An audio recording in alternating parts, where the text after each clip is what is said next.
मुंगी उडाली आकाशी तिने गिळले सूर्यासी थोर नवला झाला वांझे पुत्र प्रसवला विंचू पाताळाशी जाय शेष माथा वंदी पाय थोर नवला झाला वांझे पुत्र प्रसवला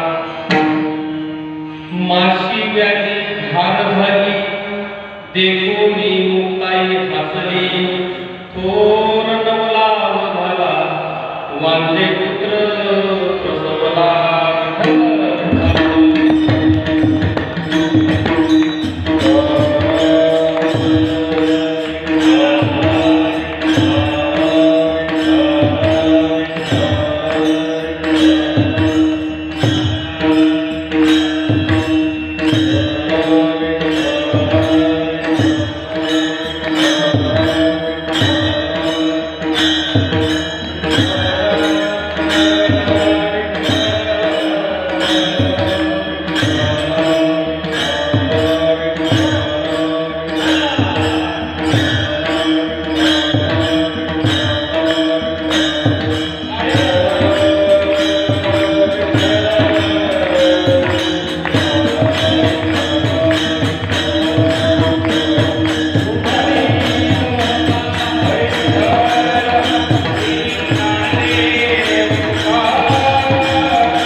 विठ्ठलं चिंतयामि महायोग पीठे तटे भीमरथ्यां वरं पुण्डरीकाय दातुं मुनीन्द्रैः समागत्य तिष्ठन्तमानन्दकन्दम् परब्रह्मलिंगं भजे पांडुरंगम. प्रस्तुत कीर्तनरूपी सेवेकरता घेतलेला अभंग आदिशक्ती असणाऱ्या चित्ताला ज्ञानस्वरूप असणाऱ्या अगदी चिमुरडी छोटीशी पण ज्ञानाने सर्वांपेक्षा महान असणाऱ्या मुक्ताबाईचा आणि मला वाटतं बहुतेक सगळ्यांच्याच पाठातला नसेल कान पाठातला ऐकण्यातला असा हा अभंग पण मुक्ताबाईचा असण्यात प्रसिद्ध कूट प्रकरणातला हा अभंग आहे आणि तो आज मुद्दा म्हणून सेवेकरता घेतलेला आहे.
अतिशय महत्वाचं आहे. जुने माणसं त्यांना कोडे माहीत असतात. कोडे पूर्वी फार कोडे सांगायचे कूट अशा प्रकारचा अभंग आहे आणि मुक्ताबाईनं सुंदर वर्णन केलेलं आहे. मुक्ताबाईनं जे कधी घडणं शक्य नाही त्याच्यावर त्या बोललेल्या आहेत आणि हे बघून त्यांना हसू आलेलं आहे. मुंगी आकाशी मुंगी उडाली आकाशी तिने गिळले सूर्याशी. मुंगी इतकुशी छोटीशी ती इथून जर त्या देवापर्यंत जायचं त्या घट्टावर लागेल हळूहळू आणि ती उडणार होय. पण मुक्ताबाई म्हणतात मुंगी उडाली. पण उडाली तर उडाली इकडून तिकडून उडाली. समजा पावसाळ्यामध्ये मुंग्यांना पंक्ती किती किती 1 इंच 2 इंच फुटभर पण उडाली तर कुठं उडाली. मुंगी उडाली आकाशी उडाली तर उडाली आकाशी पण तिने गिळले सूर्याशी.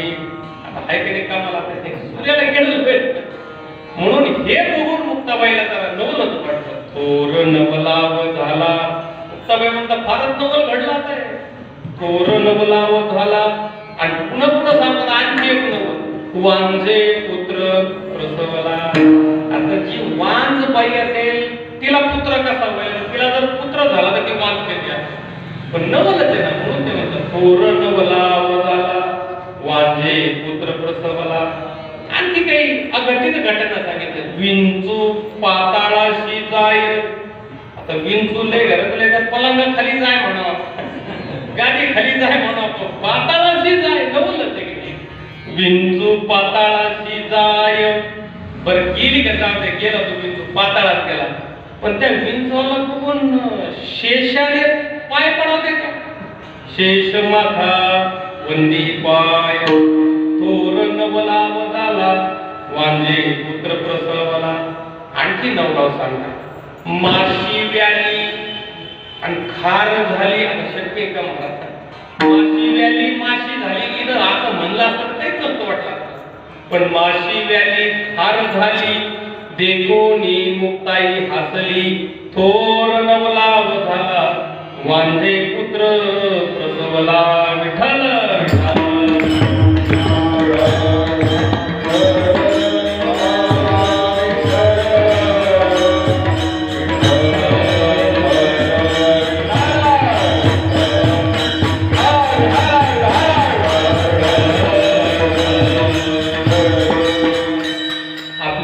विठ्ठल रुक्मिणी मंदिरामध्ये रखुमाई मंदिरामध्ये एकादशीला कीर्तनाची सेवा असते.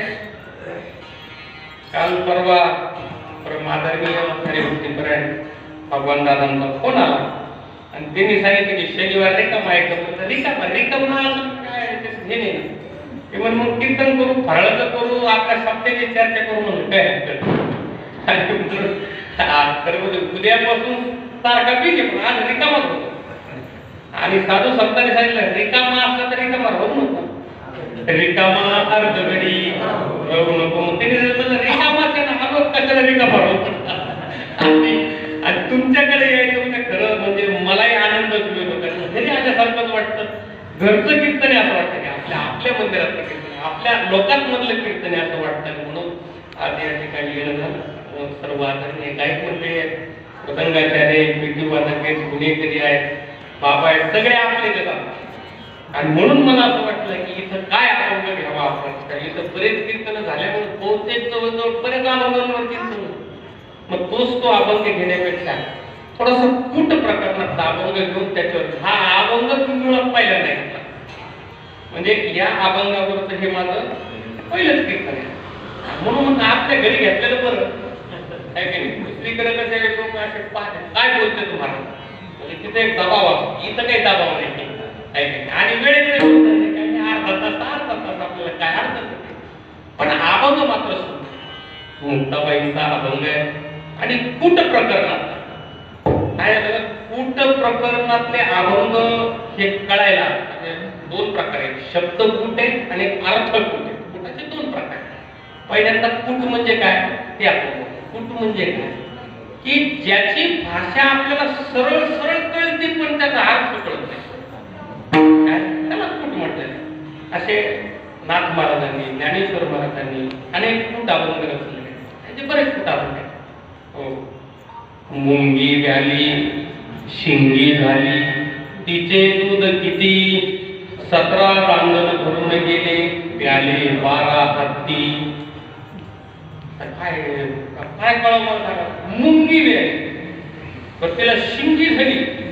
आणि त्या मुंगीचं दूध कितीतरी असणार आहे. ते नाही किती नाही, 17 रांगण भरले आणि 12 हत्ती केल्या. किती आले.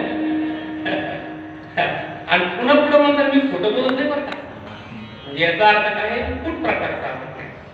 असे अनेक कोडे असायचे जुन्या काळात. असे कोडे बोलायचे लोक, सांगायचे कोडे. सांग बरं बोलले हुशार तर सांग या कोड्याचा अर्थ आहे. कुठं कोडे कोडे कळत नसतात. जसं कबीर महाराजांचं एक कोडे, 4 मिले 64 किले, 20 रहे कर जोड, हरिजन से हरिजन मिले, 20 से 7 करोड. जयस्वाल महाराज. हा पुढं काय कबीरदास महाराज म्हणतात 4 मिले. मग मला सांगा तुम्ही आता कळालं तुम्हाला याचा अर्थ थोडा आहे ना ते. कबीर महाराज 4 मिले 64 खिले, 20 रहे कर जोड. आता ते आकडेवारी 4 20 64 काय कळणार मला. पण अर्थ अतिशय सोपा आहे. त्यांनी ते समजून सांगितलं लक्षात येतं. 4 मिले म्हणजे 2 जण एकमेकांना पाहायला लागले. एकमेकांना पाहायला लागल्याबरोबर यांचे 2 डोळे यांचे 2, 4 मिले म्हणजे 2 डोळ्यांनी एकमेकांना पाहायला. किती मिले, 4 मिले 64 किले, यांचे 32 आणि यांचे 32. काय झालं, हे हसले ना. एकमेकाला पाहिलं, नजर झाल्याबरोबर काय झालं, ते हसले. हसल्याबरोबर 64 किले 20 रहे कर जोड, यांचे 10 आणि त्यांचे 10. 20 रहे कर जोड, हात जोडले म्हणजे 20 बोट एकमेकांना जय हरी किती दिवसांनी भेटला तर कडून मिठी मारली. हरिजन से हरिजन मिले, 20 से 7 करोड. 2 हरीच्या भक्तांची भेट झाल्यानंतर एवढा आनंद झाला महाराज. 3.5 करोड याच्या अंगावर, 3.5 करोड याच्या अंगावर, रोमटे खडे हो गए. आनंद झाला. तर कडून मिठी मारली. वा किती दिवसांनी भेटलात तुम्ही. ही कोड्यातली भाषा आहे, कुट भाषा आहे. असं संतांनी कुट भाषा वापरली. त्याचे 2 प्रकार आहेत. अर्थ कुट आहे, शब्द कुट आहे. कधी कधी शब्द कठीण असतात म्हणून लक्षात येत नाही, त्याला म्हणायचं शब्द कूट. आणि कधी कधी अर्थ कूट म्हणजे शब्द सहज सोपे लक्षात येतात पण त्याचा अर्थ कळत नाही. मुक्ताबाईचा हा अभंग अर्थपुटातला आहे. कोणत्या पुटामध्ये अभंग आहे? अर्थपुट. याचा अर्थ कोणाला नसेल कळले का? मुंगी उडाली आकाशी, काही कळलं नाही का आपल्याला? ती मुंगी ती आकाशात उडाली, कोणाला नसेल कळलं? सगळ्यांना कळलं. पण मुंगी म्हणजे काय, ती उडाली म्हणजे काय, आकाशात उडाली म्हणजे काय? तिने गिळले सूर्याची, तुला सूर्याला गिळलं म्हणजे अर्थ कुठे? शब्द सगळ्यांच्या लक्षात आला, पण अर्थ नाही लक्षात आला. आणि संस्कृतामधले बरेचसे असे अभंग श्लोक आहेत की तो शब्द कुठातले, म्हणजे अर्थ जरी स्वतः असला तरी शब्द उच्चार करता येत नाही. उच्चार केला तर अर्थ कळत नाही. पण सामान्य अर्थ असं शास्त्रामध्ये असं एक सांगितलं. काय म्हटलं त्यांनी की पंचपती नच द्रौपदी. एक सांगतो तुम्हाला. पंचपती नच द्रौपदी द्वि काय जिभेला संस्कृत मध्ये एक शब्द आहे नच सर्पिणी. तिला सांगितलं दोन जीभ आहेत पण ती सर्पिण नाही, आणि 5 पती आहेत पण द्रौपदी नाही. सांगा काय सांगायचं? 5 पती आहे पण द्रौपदी नाही, आणि 2 जीभ आहे पण सर्पिण नाही. सांगा बरं काय? असं एक कोड आहे संस्कृत मधून. हो, तर त्याचा अर्थ असा होतो पेन, पत्तीचा. ते पत्तीचा जो पेन आर्थिक ते साधा पेन म्हणजे हे 5 बोट तिचे पती आहेत, ते असं पकडतं त्या पेनात. म्हणजे हे 5 पंचपती नच द्रौपदी. ते द्रौपदी आम्हाला माहिती, तिनं का सांगू? 5 पती आहे पण द्रौपदी नाही, आणि 2 जीभ आहेत पण पेन नाही. आता त्या पत्तीच्या पेनाला ते 2 नाही ना, 5 आहे का नाही? पण त्यांनी सांगितलं की नच सर्पिणी. आता सर्पिणी होईल काय त्याचा अर्थ? पेन. ते पुढे कुठ प्रकरणात ते अभंग शक्यतो कोणी त्यांच्या मागे जात. आम्हाला वाटतं की त्याच्या मागे गेल्याशिवाय कल्याण नाही, म्हणून आपण काही का असताना थोड्या वेळात का असताना पण या अभंगाचं थोडक्यात आपण चिंतन करू. विठ्ठल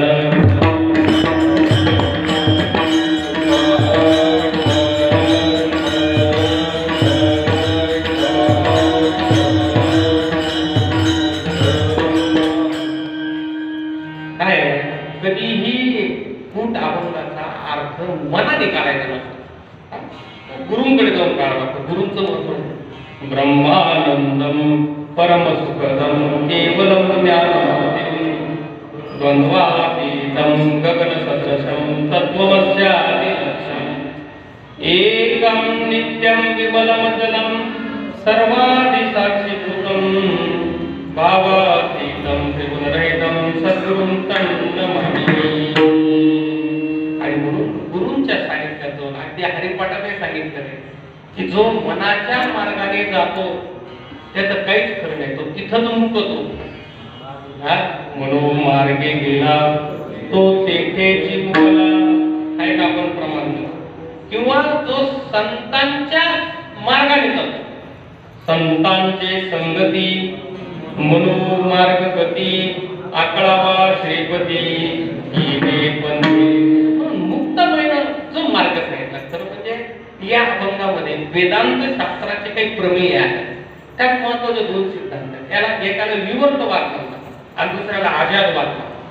आता हे याची लय भरपूर चर्चा आपण भागवतात करू आपण, आहे का नाही? कारण भगवान महाराजांनी ते भागवत तुम्हाला सांगायचं आपण सांगून मला लावलं का आपला रोज 2-2 4-4 घंटे बसावं आपण काही मी भागवत सांगितलं नाही. तसं ते आपलं चातुर्मासामध्ये चातुर्मास कथा तरी कुठं सांगितलं? तुम्ही तिथं गेली ना पहिल्यांदा चातुर्मास कथा. आता भागवत दोंडे भागवत दोंडे महात्म्य इथं पहिल्यांदाच केला. तसं भागवताच्या बाबतीमध्ये सुद्धा एक प्रयत्न करून मला एवढं खाते की तुका म्हणे घालू दयावरी भार वाहू हार. आता जर संसार किंवा चालू होतो तर परमार्थ चालणार नाही, शंका घ्यायची काही कारण नाही का? आणि पुन्हा उत्तम गायनाचे घरचे देत आपले वाजविणारे घरचे देत, त्याच्यामुळं छानपैकी आपल्या सप्ताहामध्ये भागवताचा आनंद आपल्याला घ्यायचा आहे. त्याच्यामध्ये आपली जास्त चर्चा अशीच असणार आहे, कथा थोडक्यात आणि त्या कथेचा भावार्थ जास्त.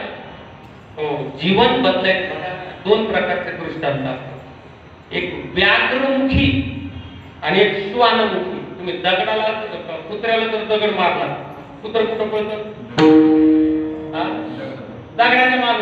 आता दगडाच्या माग पळा का ज्यांनी दगड मारला त्याच्याकडे पळा, त्याला कळतच नाही ना. पण वाघ असेल, सिंह असेल, त्याला जर दगड मारला तर ते दगडाच्या मागे नाही पळत, ते माग पाहतो कोणी मारला, हा त्याला पाहतो. तसं दृष्टांत तो आपण पाहतो. दृष्टांताच्या मागे धावायला का दृष्टांत सिद्धांतासाठी? सिद्धांत घडला पाहिजे.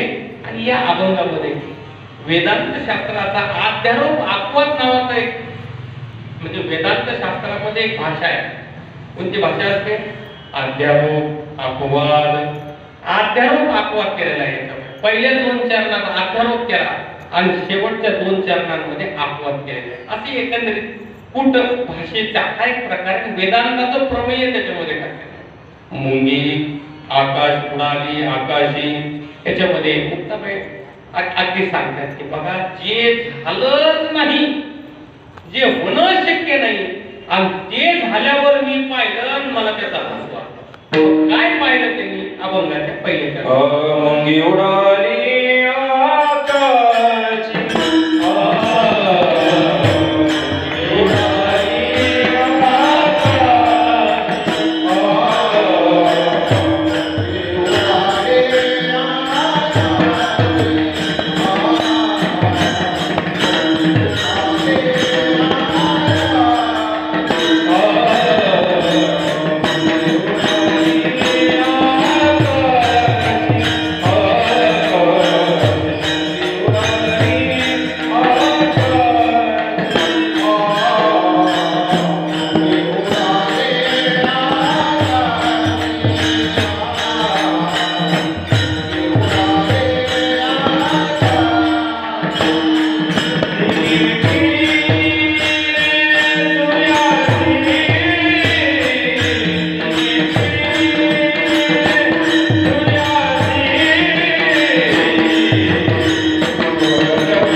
मुंगी उडाली आकाशी, तिने गिळले सूर्याशी, थोर नवला झाला, वांजे पुत्र प्रसवला.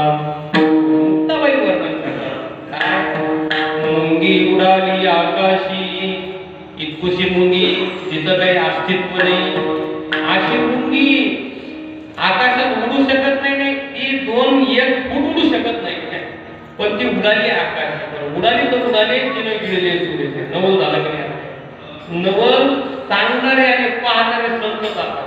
आपल्याला नवलच वाटत नाही, हेच ते खरं म्हणजे काय? नसलेल्या संसाराला असलेलं समजलं. खरं सांगा, नवले आपल्याला वाटतं का? आपल्याला नवल नाही वाटत, उलट खरं वाटत. काय नसलेला प्रपंच पाहणं आपल्याला खरं वाटतं, खरं वाटतं. ते पाहतात नवल काय आपण बदले याच्यामध्ये. अरे स्वप्न पडलंय, स्वप्नात तुम्ही पाहायला लागला तर स्वप्न जे नव्हे, स्वप्न खरं असतं का खोटं असतं? खोटं असतं. मग खोट्या स्वप्नाला बघून खरं समजून फजिती करणारे तुम्ही आहे, आणि स्वप्नाला स्वप्न करणारे संत, आणि म्हणून ते आनंद असतात नवल असतात.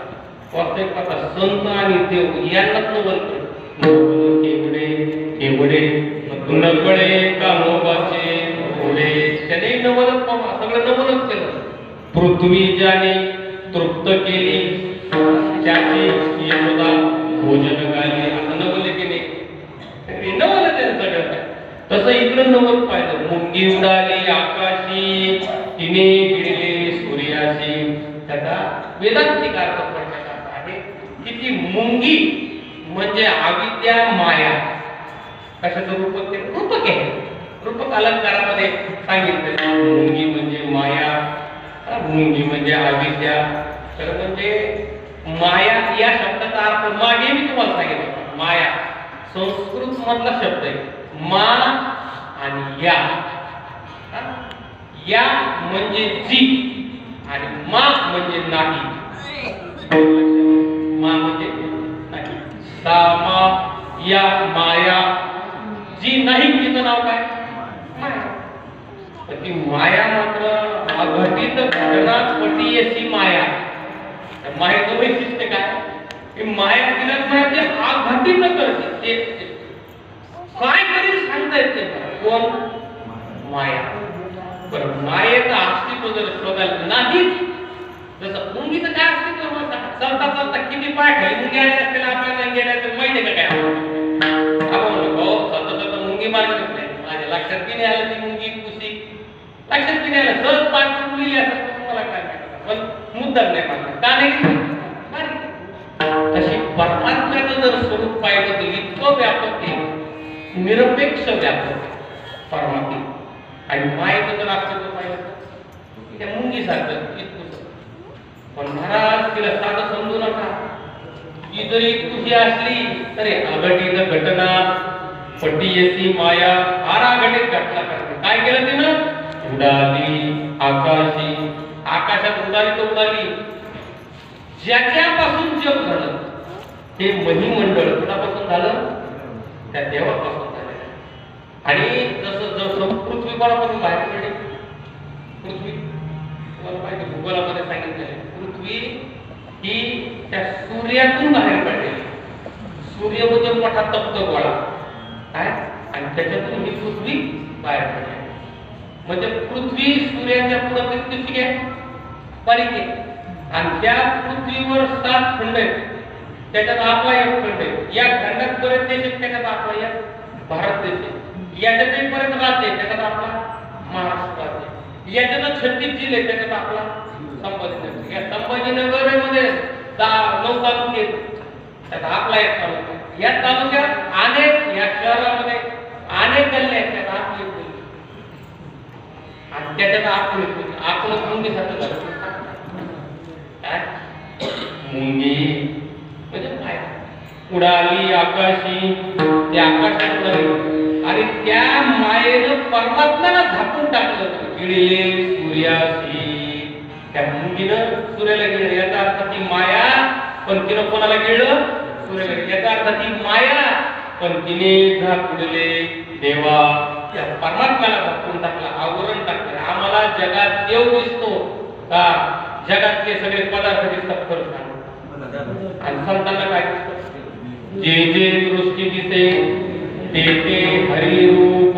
पूजा ध्यान जप त्याची नाही. साधू संतांना देव दिसतो. नाथ महाराजांना गाढवा देव दिसला. आम्हाला तो गाढवा होऊन दिसला. विचार केल्यावर लक्षात येतं की आपण गाढव म्हणल्यामुळे दुसरं काय त्याला आता म्हणजे साधू संतांनी जे दृष्टीला दिसेल त्याला हरी समजणार का? कारण ते स्वतः हरिरूप झाले. तसं ते सगळं कुणी केलं तर त्या मायेने केलं. मुंगी उडाली आकाशी. तिने गिळले सूर्याशी. ती मुंगी उडाली आणि सूर्याला गिळून टाकलं म्हणजे परमात्म्याला झाकून टाकलं. वास्तविक परमात्मा कसा आहे? निरपेक्ष आहे. सूर्य कसा आहे? प्रकाश देणारा. तसं तुमचं माझं प्रकाशन करणारा कोण आहे? परमात्मा. प्रकाश. आता तुम्ही मला पाहिला, मी तुम्हाला पाहिला. डोळे आहेत म्हणून पाहिला तो का आतमध्ये चैतन्य म्हणून पाहिला? विचार करून सांगा. डोळे म्हणून पाहिला. जसं लाईट लागला आपण त्याच्यामध्ये हा लाईट आहे. लाईट इलेक्ट्रिसिटी आता लाईट गेली तर काय होईल, ते दिसत ठेव आवाज पण ती बंद दिसत, कारण लाईट नाही. आणि इलेक्ट्रिसिटी आपल्याला डोळ्याने दिसत नाही. तसं परमात्मा चैतन्य डोळ्याने दिसत नाही, पण त्याचं अस्तित्व असल्यामुळेच आपण दिसत. पण आता परमात्मा का दिसत नाही, का लक्षात येत नाही, त्याचं कारण मुंगी म्हणजे माया. मुंगी उडाली आकाशी, तिने गिळले सूर्याशी, तिने झाकून टाकलं. याला आवरण दोष म्हणतात. आवरण दोष म्हणतात. आवरण म्हणजे काय, तुम्हाला परमात्मा तुम्हाला खरं आहे ते दिसून द्यायचं. हो, आणि जे खोटं आहे तेच आपण पाहतो. अरे लटिका व्यवहार सर्व हा संसार,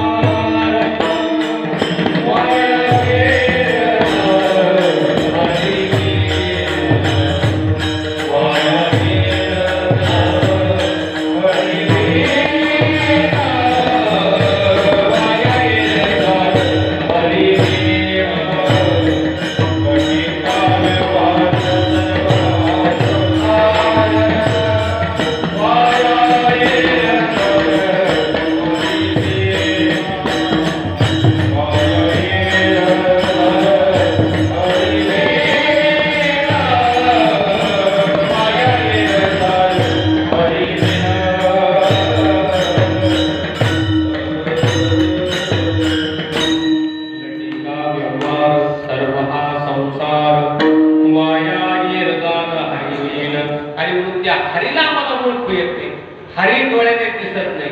हो, का दिसत नाही, त्याचे एकमेव कारण आहे, त्या मुंगीने गिळून टाकले, म्हणजे मायेने झाकून टाकले. मुंगी उडाली आकाशी, तिने गिळले सूर्याशी, म्हणजे मायेने झाकून टाकले.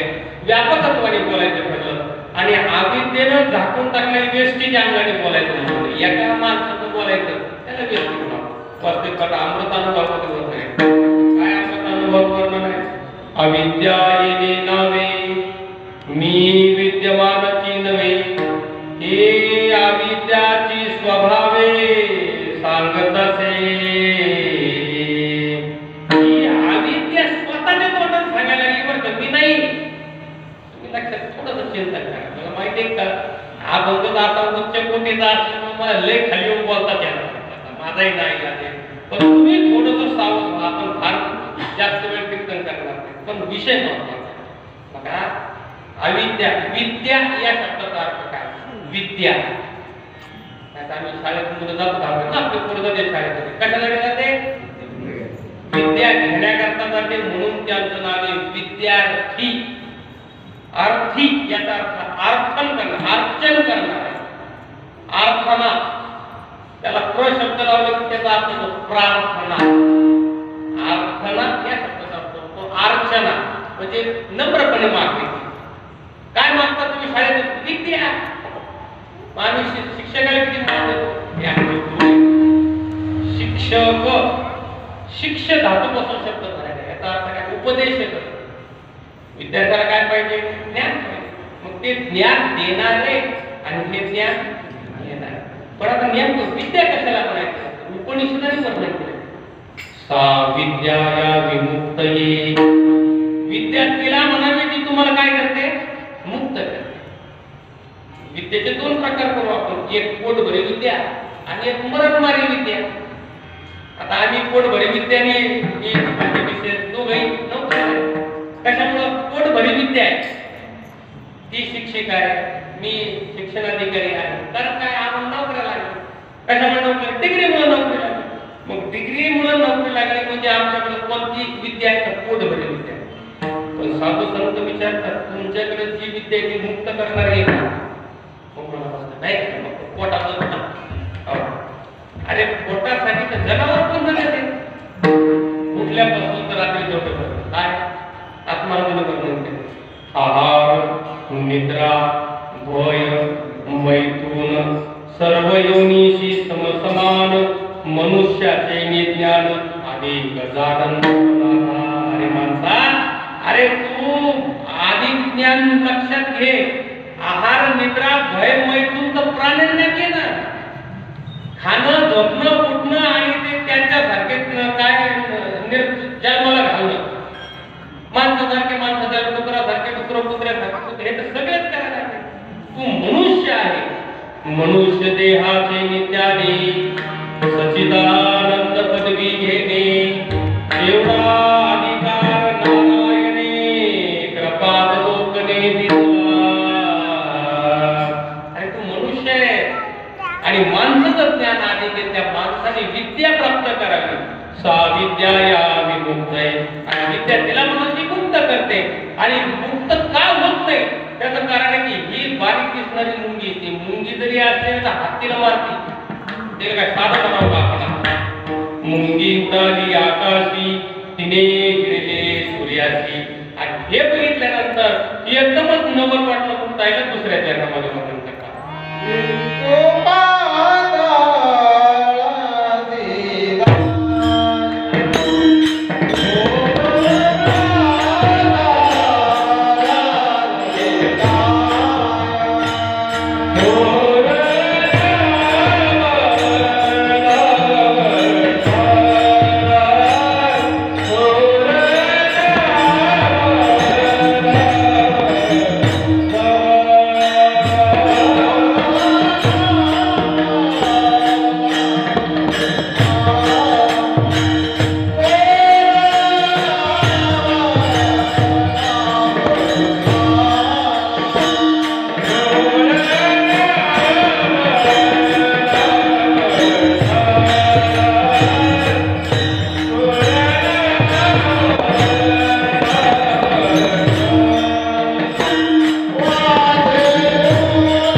उडाली आकाशी तिने गिळले सूर्याशी. थोर नवला झाला वांजे पुत्र प्रसवला. आणि तिने नवलाव झाला. आश्चर्य वाटलं, कमाल झाली मुक्ताबाई म्हणू लागली, अरे काय कमाल झाली, नवलच घडला आहे.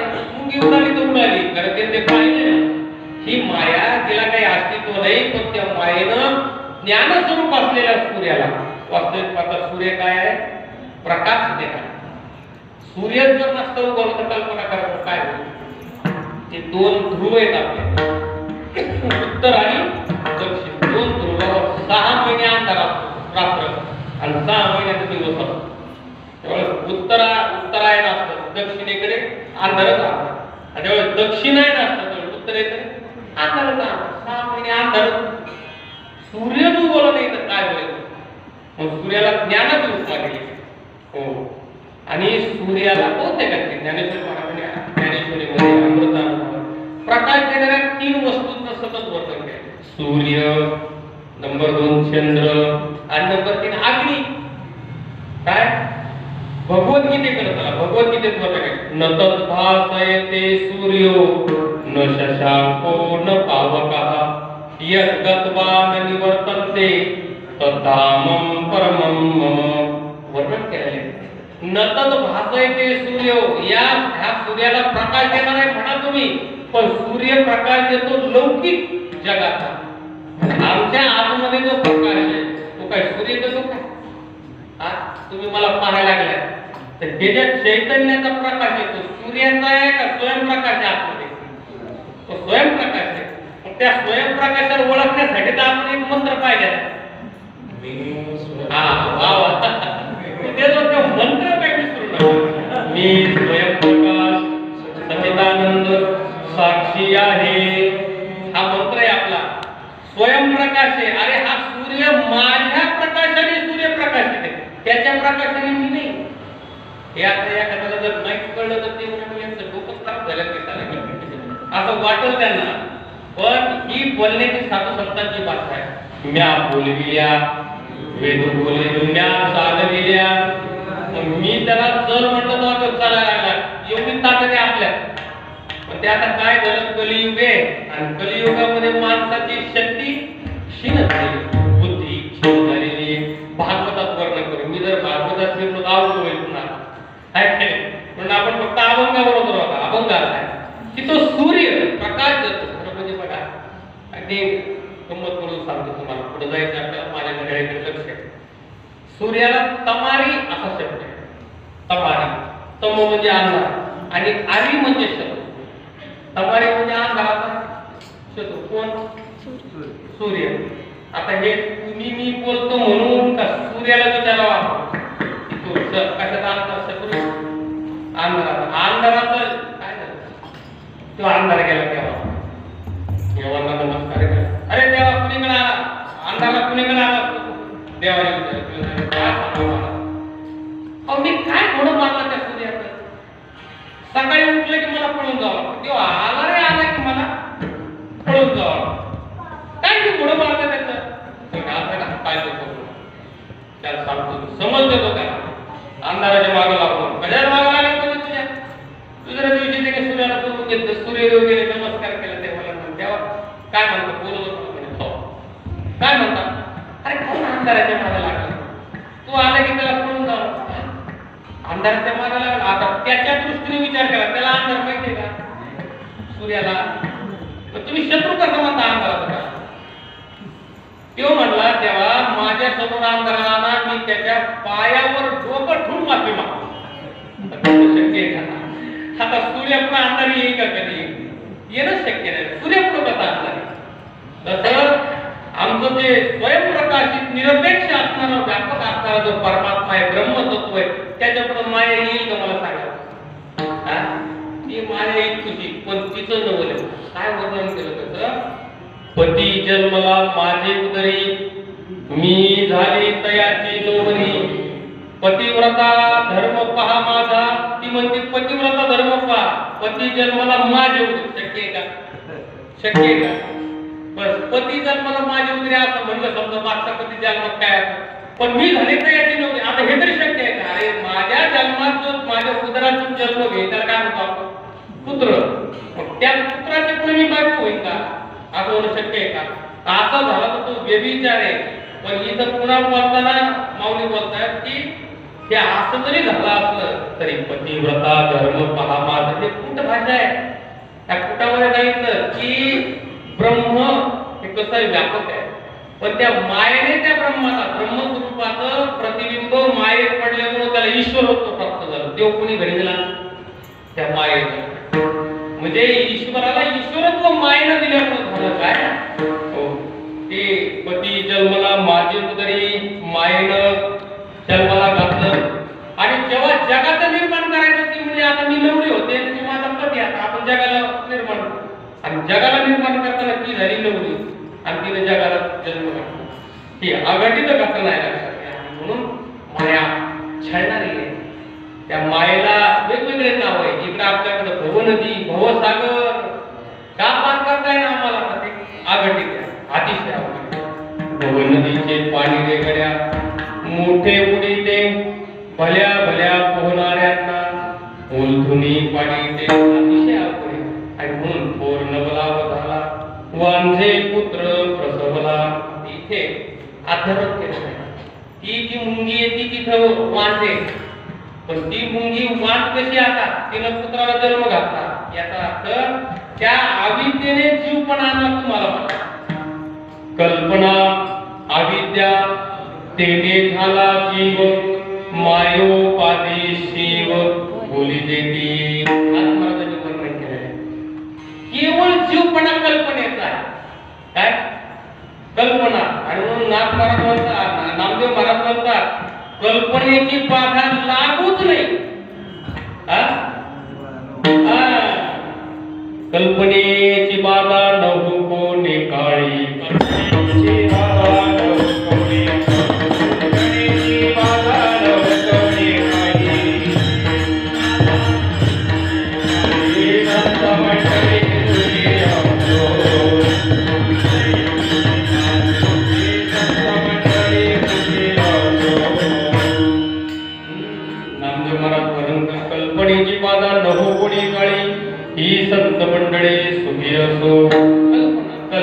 विद्या तेने झाला जो कल्पनेने वांज बाईला मुलगा होणं शक्य नाही.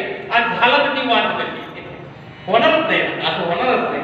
पण झालं तसं हे नसलेले आम्ही तिने जीवपणा आणला आणि आम्ही दुःख भोगतो. पण इतकं दुःख आणलं की स्वयंप्रकाश सच्चिदानंद असलेला तो जीव आत्मा तो विंचू बनून पाताळात गेला. हे मनात अभंगाच्या तिसऱ्या चरणामध्ये विंचू पाताळाची जाय.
शब्द, स्पर्श, रूप, रस, गंध तो मदनमत्त झालेला दिसतोय, विषयांच्या मागे लागलेला आहे. साधू संतांनी येऊन सांगितलं का रे या विषयांच्या काही एकनिष्ठता काही नाही. अरे बाबा या विषयांच्या मागे लागू नको. हो आशा कल्पना सोडून देतो. सर्व सुखाची आशा जन्म गेला तू त्याच्यात राहत रे बाबा. काम क्रोध लोभ निमाले ठाईची कामक्रोधाच्या मागे लागून बाबा हे षड्रूप सोडून दे. पण सगळं त्याच्या ठिकाणी म्हणून त्याला म्हणलं विंच. विंचवाला कोण खातात? विंचवाला पाल. त्या विंचवाला कोण खातात? पाल. पालीला कोण खातात? कोंबडी. कोंबडीला किती माणसं विचारली म्हणून त्याला उपमा दिली विंचवाची. विंचू पाताळाची जाय. पाताळाला गेलेला आहे, रसा तळाला गेलेला आहे हा विंचू. पण तिथं गेलेलं बघून आता मला सांगा शेष त्याच्या पायावर प्रकट होईल का? तर शेष म्हणजे संत. संतांना उपमा दिली. हो संतांनी हात जोडले अशा विषारी विंचवासारख्या असणाऱ्या जीवाला हात जोडून. आता तरी पुढे हाची उपदेश नका करू नाश. आयुष्याच्या सगळ्यांच्या पाया माझे दंडवत. आपुलाले चित्त शुद्ध करा. तुकाराम महाराज कोणाच्या पाया पडायला लागले? विंचवा विंचवाच्या पाय पडायला लागले. विंचवा तुम्ही, मी म्हणजे विंचू आहे, पण तरी तुमचं कल्याण व्हावं. जो जे वांछिल तो त्याला प्राण राहिला. ही संतांच्या करुण आहे, संतांची करुण. संतांना वाटतं जगाच्या कल्याण, जगाच्या कल्याणात संतांच्या विरोधात. तुम्हाला खरं सांगू का, तुम्हाला जर देव प्राप्त करून घ्यायचा असेल तर डायरेक्ट जाताच येत नाही. त्याला उपाय काय सांगितलेला आहे? काय जरा नाथपंथाने उपाय सांगितला. हरी हरीशी उपाय करावे संतांचे उपाय. संतांचं पाय जर धरलं तर काय होईल? तर महाराज तो जगाचा मालक असणारा परमात्मा हरियाणा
विंचू पाताळाशी जाय शेष माथा वंदी पाय. किती नवले महाराज. हो थोर नवला झाला वांझे पुत्र प्रसवला. कुटुंबा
अगदी धावता भावार्थ आपण बघूया थांबलोय मुक्ताबाई बरोबर केलं काय झालं माशी व्याली म्हणजे तिला संतांनी उपदेश केला तर तिची वृत्ती व्याली माशी व्याली याचा अर्थ काय वृत्ती त्या ज्ञानाने जन्म घेतला घेतला पाहिजे त्या वृत्तीत ज्ञानाचा जन्म झाला पाहिजे आपल्या अंतःकरण वृत्तीमध्ये किती वृत्तीची आपल्याला अंतःकरणात किती वृत्ती आहे आपण बघितलं होतं मागे 4 वृत्ती तुम्ही विसरत जाऊ नका मन बुद्धी चित्त आणि अहंकार अशा काय 4 वृत्ती आहेत त्या वृत्तीमध्ये काय झालं तर बघा नामलाव कसं आहे बघा माशी व्याली तर माशीच व्हायला पाहिजे की नाही पण माशी व्याली तिला काय झाली गार झाली कारण माशी एक तर माशी बघा काय कशी असते विषयावर बसत असते घाणीत बसत असते आणि एका घाणीवर उडी मारली की दुसऱ्या घाणीवर जाऊन बसत असते पण घार तशी नसते हो घार आकाशात उडत असते ह्या डोकरावून त्या डोकरावर उंच भरारी कोण घेतं घार घेत असते तसं इतकुशी माशी अंतःकरण पण त्याच्यामध्ये काय झालं ज्ञानाचा प्रकाश पडलेला आहे संतांचा अनुग्रह झालेला आहे आणि संतांचा अनुग्रह झाल्यामुळे माशी व्याली घार झाली म्हणजे व्यापक झाली संपूर्ण ब्रह्मांडाला आपल्या कवेत घेतलं अहम ब्रह्मास्मी मग त्याला काय कळलं बघा मी कर्ता भक्त आहे मी बाई आहे मी माणूस आहे मी अमुक आहे मी तमुक आहे ही माशी आहे ती माशी बोलायला लागली आणि मी ब्रह्म आहे असं झालं की ती घार झाली काय झाली पण आता आपण घार आहे का माशी आहे तर आपण बघितलं पाहिजे मी परिच्छिन्न आहे अल्पज्ञ आहे का मी व्यापक आहे व्यापक होण्याकरता मंत्र आहे आपल्याला मी स्वयंप्रकाश सचिदानंद साक्षी आहे घार आणि मी आपला करता भक्त अमुक बाई तमुक बाई अमुक बुवा तमुक बुवा झालंय माशीच राहिले मग माशी न राहता माशी व्याली हार झाली आणि हे बघितल्यानंतर इतकुसा जीव पण जीव मुक्त झाला हे बघून मुक्ताबाई एवढा आनंद झाला की ती हसली हे देखोनी मुक्ताई हसली बघितलं तिला वाटलं बघा हा जीव मुक्त झाला अहम देहोहम म्हणत होता आता ब्रह्मोहम अहम ब्रह्मास्मी व्यापकत्व प्राप्त झाला हे देखोनी मुक्ताई हसली आनंद वाटला त्यांनाच काय आनंद झाला सगळ्या संतांना आनंद होत असतो संतांचं कार्यच त्याच्यासाठी म्हणून संतांचं आपण भजन केलं पाहिजे ज्ञानेश्वर माऊली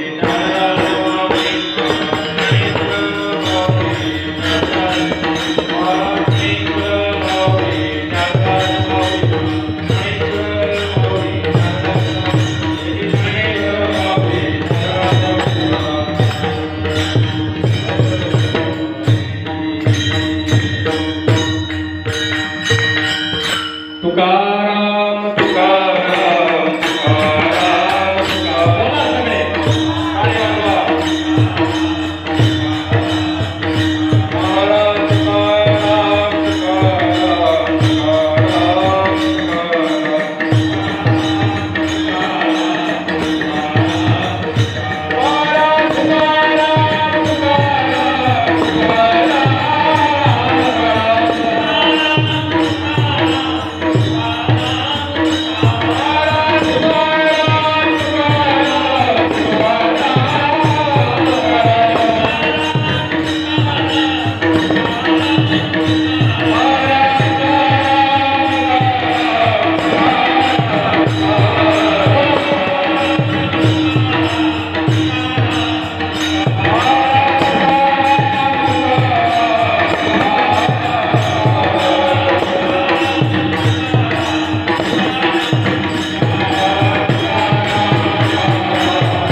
घरी आपल्या या कॉलनी खरं म्हणजे आज जरा संख्याच कमी वाटायची मला आहे ना.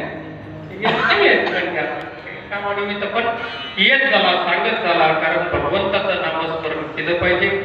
या ठिकाणी विश्वस्त मंडळ आहे, संस्थापक अध्यक्ष असणारे आमचे भास्करजी आहेत, सध्याचे अध्यक्ष असणारे आमचे गवाड सर आहेत, भगवानरावजी पारे आहेत, पारे कुटुंब सगळं अगदी त्यांच्या घरालाच नाव पंढरी आहे की नाही. पंढरी नाव आहे त्या घरामध्ये सगळे लेकूर वाळ्याचे विठू माझा इथे बघा तुम्ही त्यांचे सगळ्या फार कमी प्रमाणात पाहायला मिळतं कुटुंबामध्ये, पण आपल्या सगळ्यांच्या कुटुंबामध्ये परमार्थ व्हावा, तो परमार्थ फलीभूत व्हावा अशीच एक अपेक्षा व्यक्त करतो. झालेली सेवा परमात्म्याच्या चरणी अर्पण करून सेवेला पूर्णविराम देऊ. आज खरं म्हणजे तिथं कीर्तनाचं तिथं जयस्वालजी त्यांचं चॅनेल आहे, जयस्वाल आहे ना, धार्मिक व्हिडिओ जयस्वाल, धार्मिक व्हिडिओ म्हणून चॅनेल आहे. कुठेही कीर्तन असले की आवर्जून राहते जयस्वालजी उपस्थित असतात, त्यांचे आभार व्यक्त करतो. झालेली सेवा भगवंताच्या चरणी अर्पण करून सेवेला पूर्ण विठ्ठल जय जय